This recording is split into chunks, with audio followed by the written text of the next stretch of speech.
পুরানো রাজবাড়ির এই পুকুর থেকে বেরিয়ে এলো আস্ত এক সোনার শিকল। কি এই রহস্য? গ্রামের একপাশে জরাজীর্ণ হয়ে দাঁড়িয়ে আছে পুরনো সেই রাজবাড়ি। জৌলুস ফুরিয়েছে বহু আগে, তবে আভিজাত্যের কঙ্কালটা এখনও রয়ে গেছে।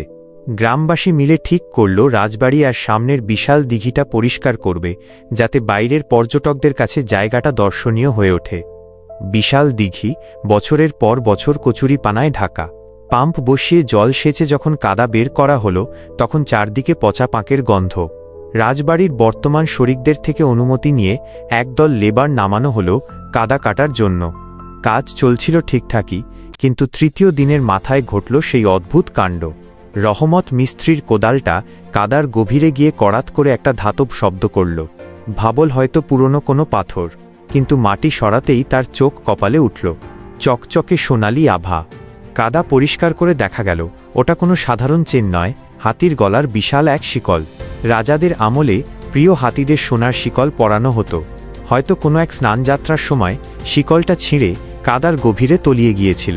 সেই যে হারাল, কয়েকশো বছরে আর কেউ তার খোঁজ পায়নি। শিকলটা এতই ভারী আর লম্বা যে 3 পুরুষ বসে খেলেও এর দাম ফুরোবে না।